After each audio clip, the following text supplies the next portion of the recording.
Are you good men and true? First, who think you the most artless man to be constable? Ah, come hither, neighbor Seagull. God hath blessed you with a good name. To be a well-favored man is the gift of fortune, but to write and read comes by nature. Ah, you have. I knew it would be your answer. Well, for your favor, sir, why, give God thanks. And make no boast of it. Oh, and for your writing and reading, let that appear when there is no need for such vanity.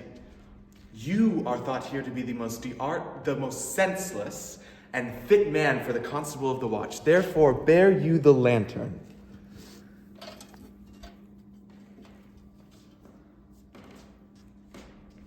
This is your charge. You shall comprehend all vagrom men. You are to bid any man stand in the prince's name. Why then take no note of him, but let him go, and presently call the rest of the watch together.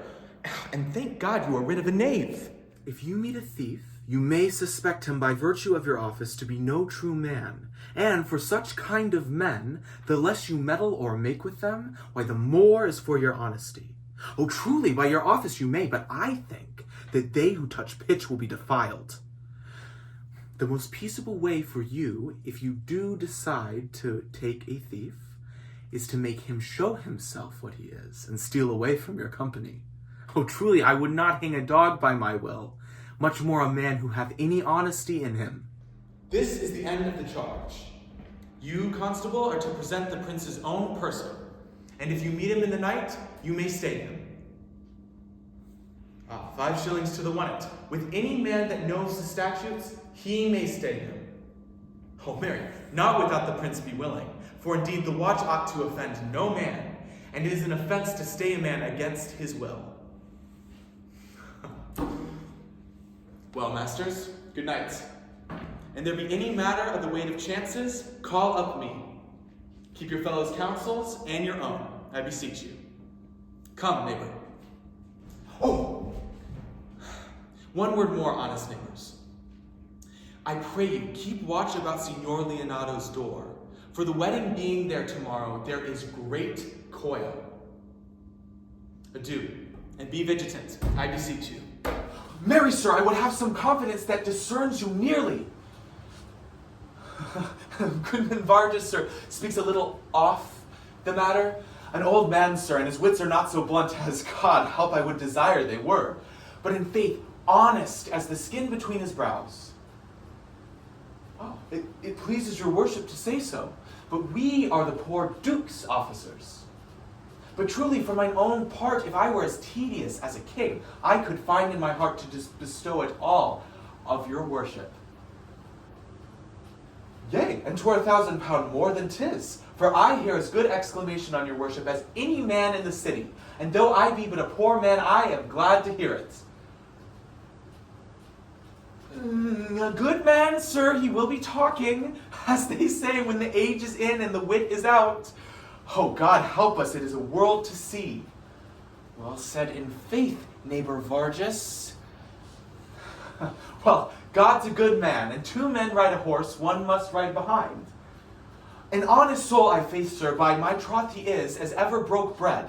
But God is to be worshipped. All men are not alike, alas, good neighbor. 1 word, sir. Our watcher have indeed comprehended 2 auspicious persons, and we would have them this morning examined before your worship. Go, good partner, get you to Francis Seacole. Bid him bring his pen and inkhorn to the jail. We are now to examination these men. Oh, we will spare no wit, I warrant you. Here's that shall derive some of them to a non-come. Only get the learned writer to set down our excommunication and meet me at the jail. Is our whole assembly appeared? Marry, that am I, and my partner. Yea, marry, let them come before me. What is your name, friend? Pray, write down Horatio. And yours, sirrah? Write down Master Gentleman Conrad. Masters, do you serve God? Oh, write down that they hope they serve God. And write God first, for God defend, but God should go before such villains. Masters, it is proven already that you are little better than false knaves, and it will go near to be thought so shortly. How answer you for yourselves? Oh, a marvelous witty fellow, I assure you. But I will go about with him. Come you hither, sirrah, a word in your ear. Sir, I tell you, it is thought that you are false knaves. Oh, well, stand aside. For God, they're both in a tale. Have you writ down that they are none?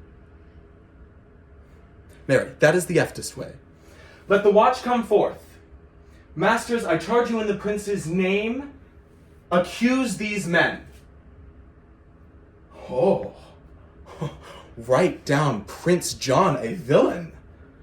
Why, it is flat perjury to call a prince's brother a villain. Oh, pray thee, fellow, peace. I do not like thy look, I promise thee. Oh, flat burglary that ever was committed. Oh, thou villain, thou wilt be condemned to everlasting redemption for this. Oh, come, let them be opinioned. Oh, God's my life, where is the sexton? Let him write down a prince's officer, coxcomb. Oh, come bind them.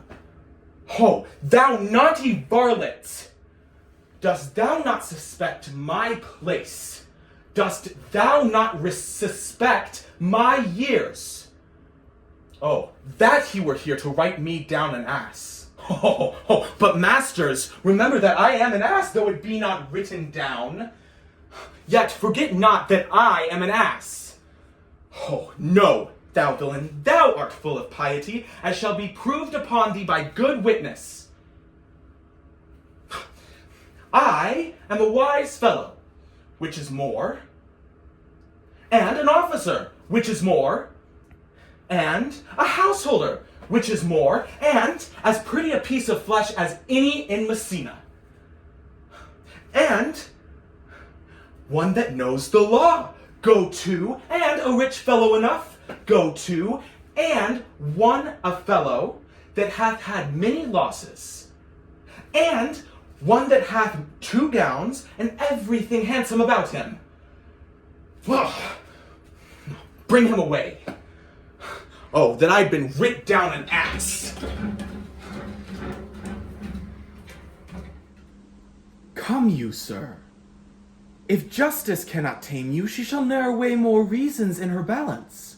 Nay, and you be a cursing hypocrite once, you must be looked too.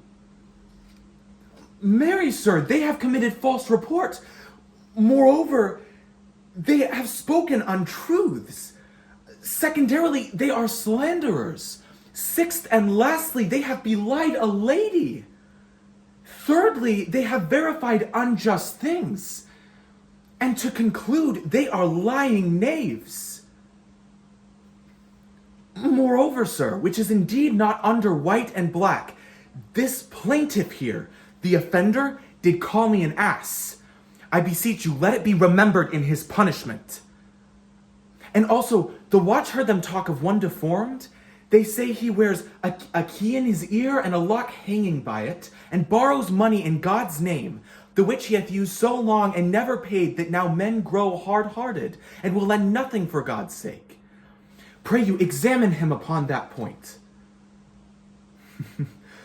Your worship speaks like a most thankful and reverent youth, and I praise God for you. God save the foundation.